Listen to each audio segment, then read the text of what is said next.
موضوع هم در نیت ها موجود بود، ولی چیزهایی را مشاهده کردیم که باز اینا ضرورتر شمردیم که در بین شما بیان کنم. اول من حدیثی که خواندم حضرت معاذ روایت میکنم.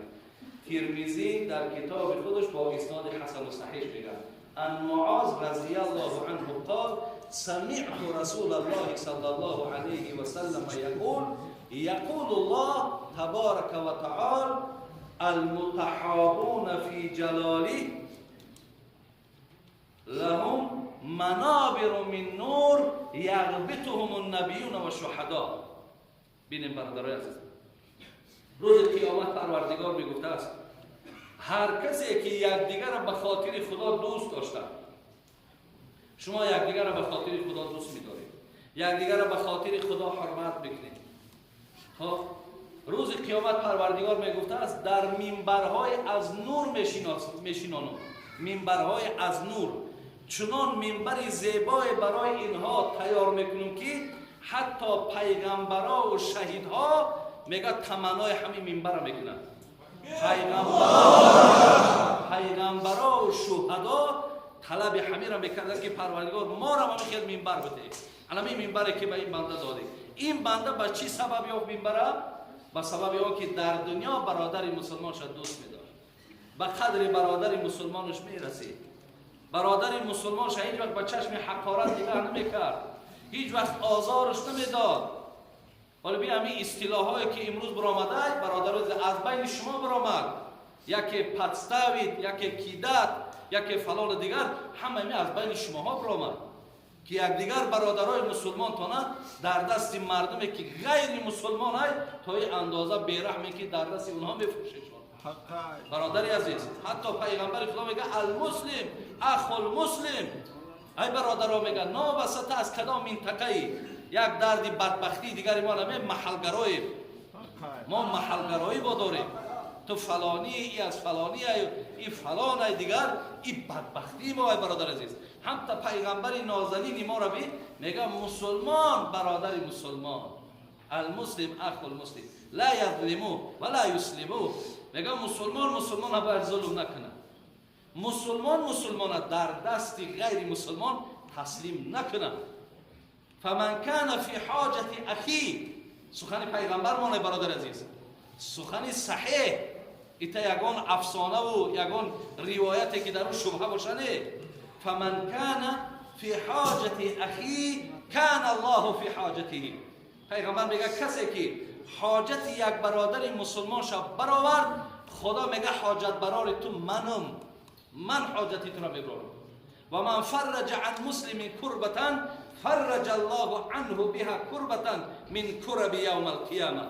پیغمبر خدا میگه کدام مؤمنی که در دنیا یک برادر در سختی میبینه، در مشکلات میبینه، از همون سختی بیرونش میکنه، خدا میگه روز قیامت سختی های قیامت از بالای سر دور میکنم. و من ستر مسلما ستره الله یوم القیامه. اگر تو عیب یک برادر مسلمان تا پوشانی، من عیب تو را در روز قیامت میپوشانم. خواهی که تو را رتبه ابرار رسد.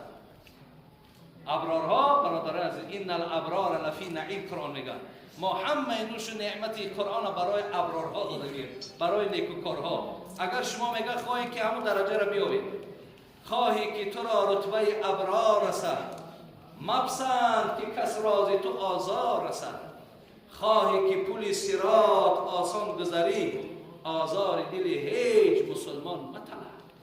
هیچ وقت دل یک برادر مسلمان تا آزار نتمیگه، زیرا که در برابر این برادر عزیز تو آن خواهشاتی که برای دریافت کردنی راحت باشه تو از اون محروم میشه. حضرت عمر رضی الله عنه میگه 400 دینار در دست بچهش داد، عبدالله داد، گفت بر بچم به خانه ابو عبیده ابن جراح بده تا برای کمبودی‌هاش صرف کنم.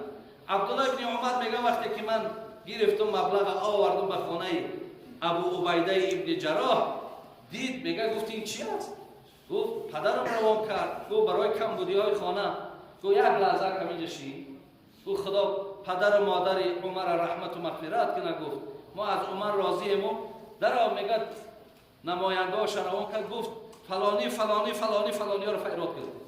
آمد میگه همون 400 دیناری را که برای ابو عبیده که خودش محتاج بر همون مبلغ بود، میگه در پیش عبدالله ابن عمر همش در دست هر کس 10 سوم و 20 سوم و 50 سوم تقسیم کرد و گفت تمام. نماینداش گفت تمام. گفت بگو همه اونها را که مثال دعاگوی حضرت عمر باشند. یگان تنگش میگه حتی نگرفت. وقتی میگه حضرت عمر پرسیدش گفت چی شد؟ گفت همچنان. گفت خدا رحمت کنه ابو عبیده را به این ترحمی که در قلبش داره. حضرت معاذ هم خیال کرد و هم تقسیم کرد. میگه زنش دوید آمد گفت ای معاذ، آخه خانه در چیزی نداریم، اهل خانه فراموش کردی؟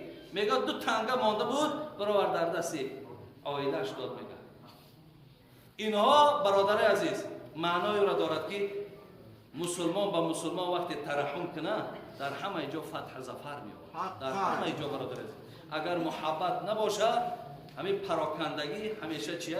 فقط بدبختی می‌آورد. یکدیگراتون را دوست بدارید، یکدیگراتون را حرمت کنید، به قدر یکدیگراتون برسید. خب هیچ وقت نسبت یکدیگر بدبین نباشید. گروهی خود از گروهی اونها جدا نکنید. خب زیرا که اگرچه در دنیا یگان نفع هم شود و یگان فایده هم شود، ولی برادر عزیز در عبادت و در آخرت بسیار خطری کلان دارد. اینجا موضوع دیگری که میخواهم قسما برای شما گویم در مسئله برادر عزیز خبرگیری از اهل عیال. اهل عیال فراموش نکنید. شما همین 4 نامسلمانی که گویم تای تروسی کردگی در همین کوچه میگردن، پاهای سفید همونا شما را فریفته نکنند.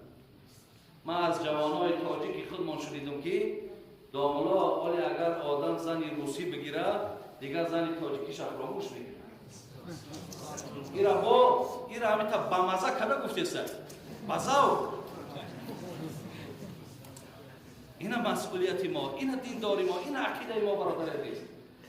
این چیزها را که ما احساس میکنیم میگه گندش بچه آچهش دیو نشون میده. او چی میداند که مثال آن چیزی را که ما درک داریم ولی بچه تو هیچی را درک نداریم، ولی تو هیچی را نمیفهمی، ولی تو کایها غلام در اوشیدگی خود درک نداری. فقط هم یک جاگه خواب تا میدانیم تمام. تاجیکای ما میگفتن مرده و کفن سفید شادی دارد، لیک ای عذاب گور درک نداره. با کفن سفید شادی میکنه ولی ای عذاب گور درک نداره. حالی او را دیده با او سر سیکه و سرخی و دیگر خب میگه خدا مرا داد، نه ترا خدا زد، خدا ترا دادگی نیست. ترا خدا دادگی نگو دادر عزیز، زیرا که ترا حیبت تگیرف، نام تگیرف. و ما تاجیکا برادران عزیز بینید در تمام جا با دعوا هم داریم که ما هویت داریم، ما حسی دینی ما یک طرف حسی ملی هم داریم، ولی وقتی در یک نفری که آخر هیچی از او یگان نفع برای تو در حیاتت نمیرسه، به قیامتت نمیرسه، تو در آمده خود به دست خودت غلام کردگی. غلام کردن یک طرف تو از اهل عیال خودت فراموش کرده.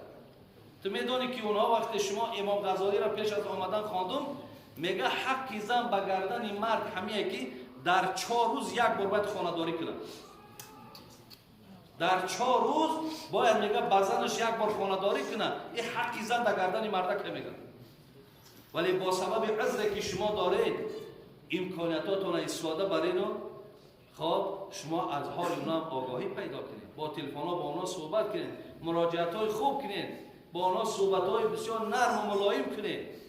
ولی بسیاری تاجیکای ما نشسته میگن داملا این دوشنبه رفتیم این تاجیکستان را دیدیم، هم خواهرای افلاس شدن، این دخترکا همه بی سطر بی حیا شدن. اگر تو غمخوار باشی برات نکاح کده بگی، تو قدر کمفورتی که برای زنی اینجا تو تیار بکنی 20% همین را برای زن تاجیک پا تا بوسه میکنه. با خدا قسم تیره یک سهر به کلبسه بمان تارتا میکنه. یک سهر برادر عزیز ای زن تاجیکی ما بیچاره به همون دانه و به همون آب و به همون چیزی باشه تا مرده شد طاقت میکنن. 1 سال 2 سال خبرشو نمیگیرن. ارو انصاف بگیم ما و خواهرای من دیگه اگر چی خواهرای مثال بگیم نسبی هم نباشد ولی من همچون را خواهر میدونم همشا.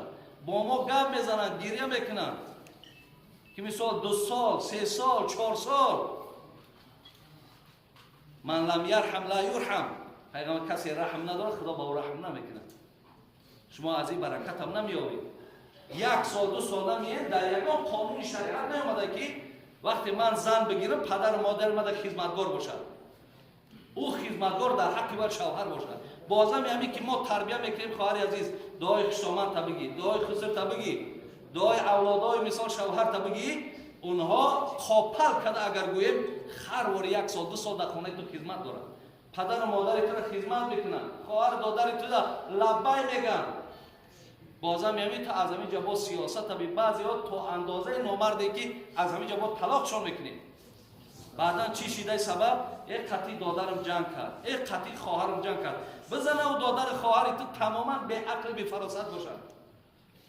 بعدا شما پشیمان شده که اینالی ممکن اینجا هست برادرایی که با ما صحبت کرده میگه بله داملا حق میگوی، همون دادر من حقیقتا مثال بدبخته یا خواهری من همچنانه.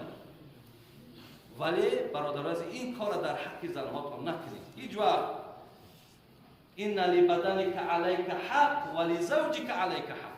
همین بدن هم بالای ما حق دارد، زنا هم بالای ما حق دارد. پیامبر میگه روز قیامت من از پشت 2 کسم اللهم اینی احرج حق ضعیفین. همین چیزی من میگم اینجا اهل علم است. همین را هر کدام شد برای بسنجید. اگر یک تاش از کتاب بیرون باشه بگو حاجی میرزا 100 نامعقول کرده که یک تاش از کتاب بیرون باشه. اللهم اینی احرج حق ضعیفین الیتیم و المرأة. پیامبر میگه روز قیامت من پشت 2 نفر، یکی کسی که حق یتیما را خورده، کسی حق زنکا را پایمال کرده، من از پشت اینا در پیش خدا شکایت میکنم که بگذار اینا در پیش یتیم و در پیش زن گفتی همون روزان نکلی نمیزنن که زارا و تولا کنن که حقیقتا من در حق تو در دنیا ظلم کردم. این هم دادرهای جو فراموش نکنید. پدر و مادراتون را فراموش نکنید. در حق اونا دعاگو باشید. از من یه نصیحت اختیار دارم، اینجا بسیار برادری است شاید مرا قبول هم ندارد، ولی که من از برای خدا میگم هیچ وقت از همین مردم زن نگیرید. بگیرین از خواهر دخترای تاجیکی خودمان، از خواهرای خودمان بگیرین، در همه مشکلاتش